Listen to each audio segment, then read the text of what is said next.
নমস্কার বন্ধুরা, অভিতা cooking and blogging এ জানাচ্ছি আরো একবার সকলকে স্বাগত। চলে এলাম আজকে আরো একটা রেসিপি নিয়ে। আজকে রেসিপি হলো মশলা পাঁপড়।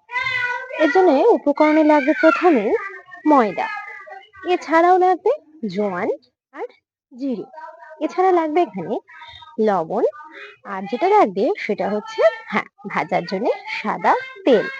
তো উপকরণ সবকিছু দেখিয়ে দিয়েছি, এবার শুধু তৈরি করার পালা। তো চলো বন্ধুরা, কিভাবে তৈরি করতে হয় সেটা দেখে নাও। কেনা পাঁপড় তো অনেক খেলে, এবার বাড়িতে তৈরি পাঁপড় খাও, চলো। তো দেখো, চলে এসেছি একেবারে রান্নাঘরে, আর নিয়ে চলে এসেছি তোমাদের জন্য মশলা পাঁপড়। মশলা পাঁপড়ের রেসিপিটা তোমরা সবাই দেখে নাও। এতদিন রেডিমেড কেনা পাঁপড় তো অনেক ভাগ করে খেয়েছো, আজকে এবার তৈরি করে খাও। কিভাবে করবে? হ্যাঁ, খুব অল্প উপকরণে কিন্তু রেসিপিটা তৈরি হয়ে যাবে। খুব বেশি উপকরণ লাগবে না। এর জন্য লাগবে মাত্র 1 বাটি ময়দা।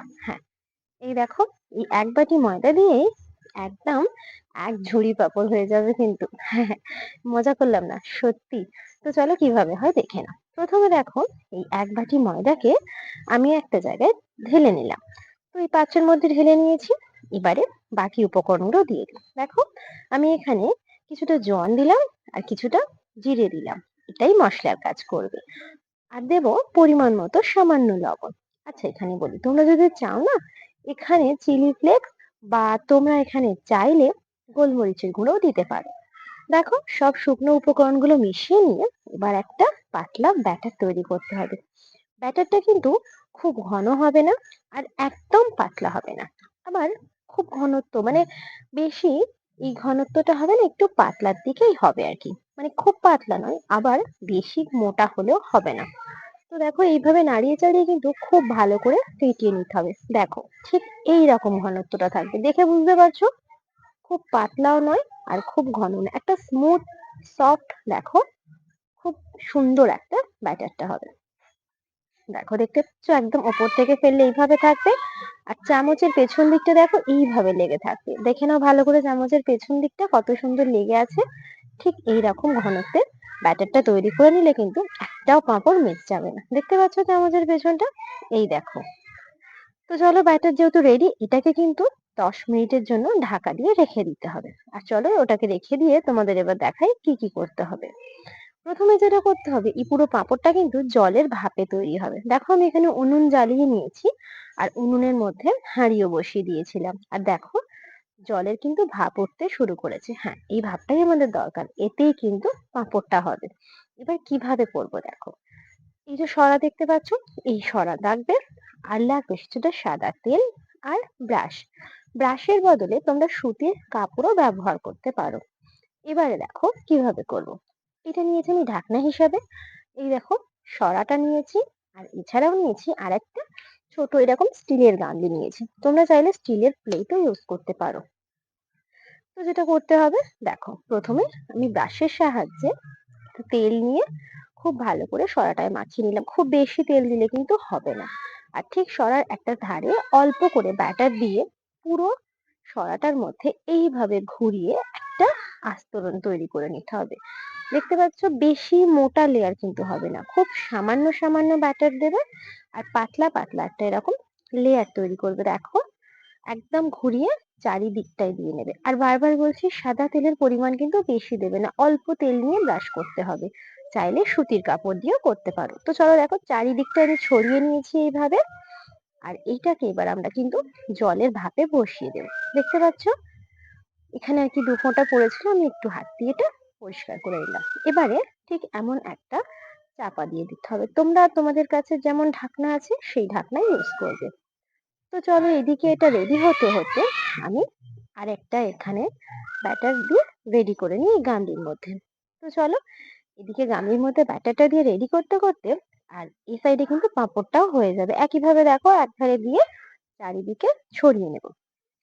আর এই পাঁপড়টা হতে কিন্তু, হ্যাঁ ঠিকই শুনেছো, মাত্র 1 মিনিটে কিন্তু এক একটা পাঁপড় তৈরি হয়ে যাবে। দেখো, এদিকে কিন্তু আমি ব্যাটারটা গামলির মধ্যে ছড়িয়ে দিতে দিতে এই পাঁপড়টা রেডি হয়ে গিয়েছে। তো চলো, সরাটা নামিয়ে নিয়ে এই গামলিটা বসিয়ে দিয়ে একটু সরাটা ঠান্ডা করে নিই, কারণ গরম তো হাত দেওয়া যাবে না। তাই দেখো, ব্যাটারটা ভালো করে ছড়িয়ে নিয়ে বসিয়ে আবার আমি এখানে চাপা দিয়ে দেব। দিয়ে ওদিকে সরাটা একটু ঠান্ডা হোক, তারপর আমি তোমাদের পাঁপড়টা তুলে দেখাচ্ছি। দেখো, একটা চামচ নেবে বা ছুরিও নিতে পারো। এই চামচের পেছনের অংশটা দিয়ে চারদিক থেকে না এইভাবে একটু ঘুরিয়ে নেবে, এতে করে তুলতে সুবিধা হবে। আচ্ছা, আরেকটা কথা যেটা বলি, প্রথম প্রথম একটা দুটো হয়তো না একটু তুলতে সমস্যা হতেই পারে। আসলে সরাটা তো মানে প্রত্যেকবার বারে বারে এটা পাঁপড়টা করতে করতে না সরাটা যখন তেলাক্ত হয়ে যাবে, তখন কিন্তু খুব ঝটপট করে উঠে যাবে। দেখছো, একটু এটা প্রথম তো, তাই প্রথম পাঁপড়টা একটু আটকে যাচ্ছে সরার সাথে। দেখো, তাও কিন্তু খুব সুন্দর উঠেছে।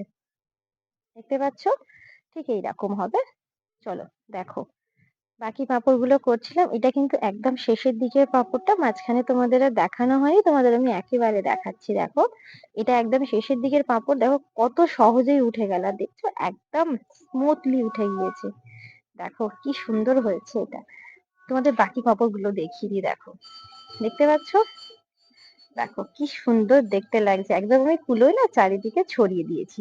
হ্যাঁ, এখানে একটা কথা বলি কিন্তু বন্ধুরা, এই পাঁপড়টা কিন্তু যেদিন করবে সেদিনই খাওয়া যাবে না। আসলে রোদের দরকার তো, তো আমি আজকে এটা করলাম। এটা দুদিন ধরে রোদে শুকনো করে নিয়ে তারপর আমি তোমাদের দেখাবো জিনিসটা কিরাম হলো। তাই তোমাদের কিন্তু এবার যেটা দেখাবো সেটা একদিন বা দুদিনও লাগতে পারে, কারণ শীতের রোদ তো বলা যায় না কখন কেমন থাকে। তাই শুকনো করে নিয়ে তারপর দেখাই। তো দেখো, চলে এসেছি। সেদিন যে পাঁপড়গুলো বেলেছিলাম, মানে যে পাঁপড়গুলো আর কি তোমাদের দেখিয়েছিলাম, সেগুলো দেখো আমার কিন্তু এখানে একটা রোদেই খুব সুন্দর শুকনো হয়ে গিয়েছে। দেখছো, একদম কিন্তু মচমচে হয়ে গিয়েছে, কত শক্ত হয়ে গেছে দেখো। আসলে একটা রোদ না খুব কড়া রোদ হয়েছে, তাই একদিনের রোদে এখানে পাঁপড়টা আমার একদম এমন শক্ত হয়ে মচমচে হয়ে গিয়েছে। দেখছো, প্রত্যেকটা পাঁপড় আমি একটু উল্টে পাল্টে শুকনো করেছি। এই পাঁপড়গুলো দেখো সাইড গুলো একটু বেঁকে চুড়ে আছে, দেখতে পাচ্ছ? এইভাবে কিন্তু উল্টে পাল্টে শুকনো করতে হবে তোমাদেরও। আর যদি কড়া রোদ হয় এক রোদেই হয়ে যাবে। চলো, এটা তোমাদের এবার ভেজে দেখাই কেমন হয়। দেখো, কড়াই বসিয়ে কড়াইতে বেশ কিছুটা সাদা তেল দিয়ে দিয়েছি গরম করার জন্য। তো তেলটা একটু গরম হতে টাইম দাও, তারপর আমি তোমাদের দেখাচ্ছি কত সুন্দর হয়। তোমাদের কিন্তু আমি অনুরোধ করছি বন্ধুরা, প্লিজ এই পাঁপড়টা বাড়িতে তৈরি করো। কথা দিচ্ছি, একবার ট্রাই করলে বেশ ভালো লাগবে। বাইরের হাইজেনিকের থেকে বাড়িতে তৈরি করা জিনিস আমার মনে হয় বেশি টেস্টি। দেখো, তেল গরম হয়ে গিয়েছে, একটা পাঁপড় ছেড়ে দিয়েছি।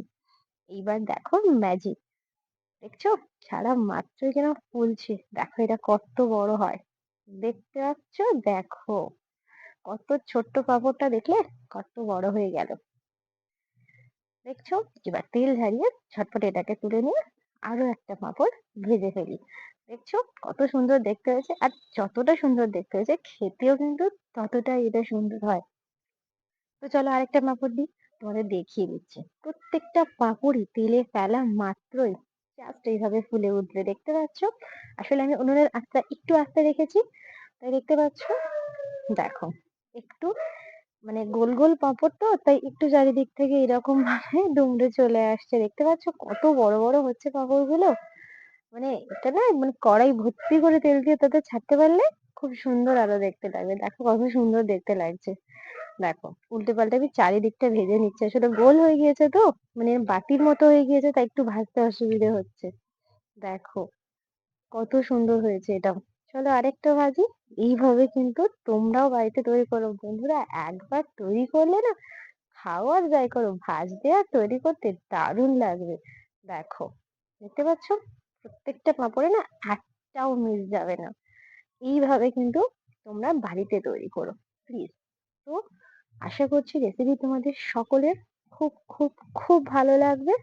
আর অবশ্যই ট্রাই করো। আর যদি ভালো লাগে কিন্তু অবশ্যই লাইক, কমেন্ট, শেয়ার আর অবশ্যই কিন্তু সাবস্ক্রাইবটা করো বন্ধুরা। আসলে সাবস্ক্রাইব যদি করো তবেই কিন্তু আরো নতুন নতুন ভালো ভালো রান্নার ভিডিও দেখতে পাবে। আর নিরামিষ বলো আমিষ বলো, পাঁপড় খেতে কিন্তু বেশ লাগে। তাই এইভাবে যদি তোমরা ইউনিক ভাবে পাঁপড় তৈরি করে নাও, আমার মনে হয় বেশ ভালো লাগবে পাঁপড় খেতে। তো চলো, তৈরি করে নিলাম আমি আজকে এই স্পেশাল বাড়িতে তৈরি 1 বাটি ময়দার পাঁপড়। দেখতে পাচ্ছ তো 1 বাটি ময়দা দিয়ে কত পাঁপড় হচ্ছে। আর বেসিক্যালি সব বাড়িতেই আমাদের আটা ময়দা সব সময় মজুদ থাকে, তাই এই পাঁপড় করতে আশা করছি বেশি খাটতেও হবে না আর বেশি টাইমও লাগবে না। তো তোমরা কিন্তু অবশ্যই এটা ট্রাই করো। ট্রাই করলে আশা করছি বেশ ভালো লাগবে। তো দেখো, দেখতে পাচ্ছ কত পাঁপড় হয়েছে? এমন কিন্তু ২ টো থালা ভর্তি পাঁপড় হয়েছে। আর আমাদের বাড়িতে কিন্তু এই পাঁপড়টা সবাই ভালোবাসে। তো তোমরাও সকলে ট্রাই করো। ভালো লাগলে যেটা বললাম, like, comment, share, plus subscribe. তো আজকের মতো টাটা বন্ধুরা। দেখা হচ্ছে পরের ভিডিওয়ে। নমস্কার।